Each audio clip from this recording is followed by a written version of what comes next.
Morning प्यारे बच्चों। आज लेसन नंबर 4 का महत्वपूर्ण टॉपिक स्तूप क्यों और कैसे बनाए जाते थे चर्चा कीजिए। इसके बारे में चर्चा करेंगे। बहुत इंपॉर्टेंट प्रश्न है, कई बार पूछ लिया गया है। इससे पहले दो चीज़ें नोट कर लेना। सांची जो है वो भोपाल के पास पड़ता है, मध्य प्रदेश में है, और अमरावती आंध्र प्रदेश में पड़ता है। इन दोनों को मैप में भरने के लिए पूछ लिया जाता है। पूछे और भी जाते हैं, इनके बारे में ज़्यादा चर्चा होती है, इसलिए अलग से बता दिया गया इनके बारे में।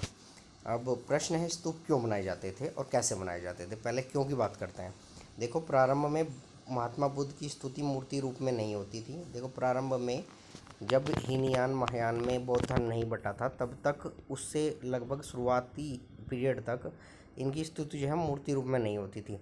उसका माध्यम उनसे संबंधित वस्तुएं हुआ करती थी। देखो, महात्मा बुद्ध से संबंधित जितनी भी वस्तुएं हैं, जो उन्होंने प्रयोग की हैं, उन सब वस्तुओं की पूजा हुआ करती थी। महात्मा बुद्ध की स्तुति मूर्ति रूप में नहीं होती थी। इन वस्तुओं को पवित्र स्थान पर स्थापित करके इनकी आराधना की जाती थी, ये बता दिया है अभी। इन वस्तुओं के ऊपर ही स्तूप का निर्माण होता था। देखो, जब बुद्ध का महापरिनिर्वाण हुआ, परिनिर्वाण के बाद उनके शरीर के अवशेषों को, उनसे जुड़ी जो अस्थियाँ थी, जो भी अवशेष थे, उन्हें 8 भागों में विभाजित कर दिया गया और इनका वितरण तत्कालीन गणराज्यों में कर दिया गया। उन गणराज्यों को ये दे दिए गए। इनके नाम 8 में अलग से लिख के दे दूंगा और प्रोवाइड भी करवा दूंगा नोट्स में, तब देख लेना, याद कर लेना, जरूरत पड़ जाती है कहीं कहीं। तो 8 गणराज्यों में ये विभाजित कर दिए गए इनके अवशेषों को तत्कालीन में, जहाँ जहाँ बौद्ध धर्म ज़्यादा प्रचलित था। कालांतर में इन्हीं अवशेषों पर स्तूप का निर्माण हुआ। यानी जहाँ जहाँ उनके स्तूप वो रखे हुए थे, अवशेष रखे हुए थे, वहीं बाद में स्तूप का निर्माण हुआ। हम यह भी कह सकते हैं कि बुद्ध से जुड़े अवशेष, जैसे उनकी अस्थियाँ, उनके द्वारा प्रयोग में लाई गई वस्तुएं भूमि में दबा ली जाती थी। समझ गए, उनसे जुड़े अवशेष जितने थे और उनकी अस्थियाँ और उनसे के द्वारा प्रयोग किए गए उपकरण हो सकते हैं, वस्तुएं हो सकती है, कुछ भी हो सकता है, दबा ली जाती थी, जो टीले या स्तूप का आकार ले लेती थी। इनके ऊपर दबा के नीचे ऊपर टीले का रूप ले लेते थे। धीरे धीरे बाद में स्तूप बन जाता था। ये ऐसे अवशेष थे जिन्हें पवित्र समझा जाता था। स्तूपों को बुद्ध व बौद्ध धर्म के प्रतीक के रूप में प्रतिष्ठा मिली। देखो, बुद्ध और बौद्ध धर्म का प्रतीक माने जाते हैं स्तूप। अशोक ने भी इनके अवशेषों पर स्तूप बनवाए। देखो, अशोक ने, मैंने बताया था, महात्मा बुद्ध के अवशेषों पर अशोक ने स्तूप बनाए। अशोक ने बौद्ध धर्म अपना लिया था छोड़ के, अपना रण फेरी की जगह बुद्ध फेरी अपनाई थी उसने। तो ये चर्चा हो गई है इसमें पहले भी। बौद्ध साहित्य के अनुसार अशोक ने कुल 84,000 स्तूपों का निर्माण किया। ऐसा बौद्ध साहित्य में मिलता है कि इन्होंने 84,000 स्तूप बनवाए। इनमें से प्रमुख सांची का है, उसमें भी काफ़ी योगदान इन्होंने दिया है स्टार्टिंग में। बाद में फिर भोपाल की बेगमों ने उसकी देखरेख की है, वो कैसे है उसके अलग प्रश्न में पढ़ेंगे एक में। अब प्रश्न है क्यों बनाए जाते थे, तो पढ़ लिया।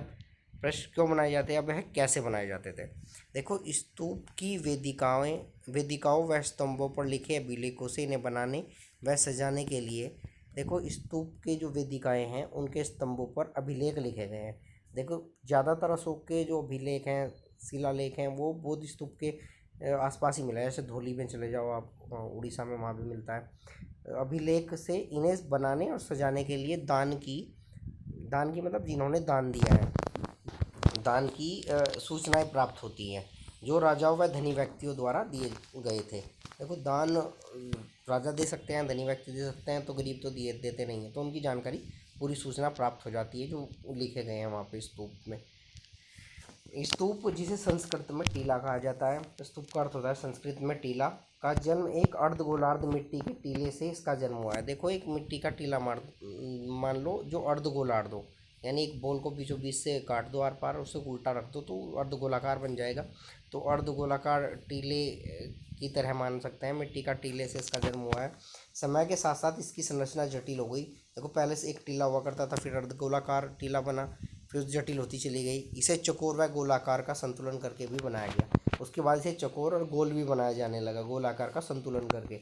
इसके ऊपर एक हर्मिका होती थी, जिसे देवताओं का घर माना जाता था। तो किस स्तूप के ऊपर एक हर्मिका होती है, ऊपर जिसे देवताओं का घर माना जाता है। बौद्ध जो स्तूप है, सांची का स्तूप, उसे देखना कभी, मैं दिखाऊंगा अलग से भी, तब समझ में आएगा क्या होती है हर्मिका। इसके ऊपर एक छतरी भी लगी होती है। इस टीले के चारों ओर बाड़ होती है। देखो, टीले के चारों ओर एक बाड़ लगा दी ताकि कोई अंदर ना घुस सके। जो पवित्र स्थल को पृथकता प्रदान करती है। मंदिर के चारों तरफ भी तो बाउंड्री होती है, स्कूल में तो चारों तरफ बाउंड्री होती है, जो पता लगता है कि स्कूल की जगह है। इसी तरह उनकी भी होती है, स्तूप की भी। हाँ, साधारण अच्छा, हमें सांची व भरूच जैसे स्तूप साधारण अलंकरण से प्राप्त होते हैं। इनमें पत्थर की वेदिकाएं व तोरण द्वार थे। देखो, सांची और भरूच दो स्तूप ऐसे हैं जिनमें अलंकरण प्राप्त होते हैं, साधारण और पत्थर की वेदिकाएं व तोरण द्वार भी प्राप्त होते हैं। तोरण द्वार के बारे में स्पष्ट रूप से अलग प्रश्न में पढ़ा दिया जाएगा। क्या होता है, निश्चित रूप से ये कहा जा सकता है कि प्रवेश द्वार होते हैं एक तरीके से, जैसे मंदिरों के मेन प्रवेश द्वार इस तरीके से।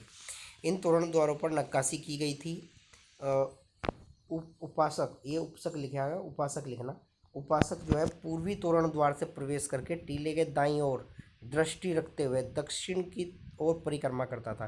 देखो, पूर्वी तोरण द्वार से तो प्रवेश करना है एक जो भी उपासक होगा उसे, और दाईं ओर देखते हुए, यानी राइट साइड देखते हुए, और दक्षिण की ओर परिक्रमा करेगा और चक्कर लगाएगा।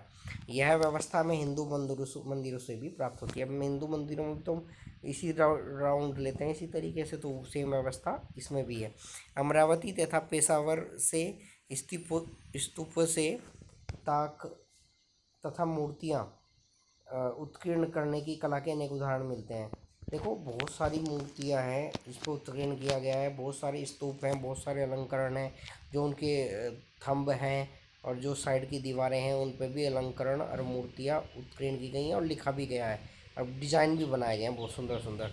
अतः कहा जा सकता है कि स्तूप अत्यधिक पवित्रता तथा अपने आराध्य के प्रति समर्पण की भावना का प्रतीक है।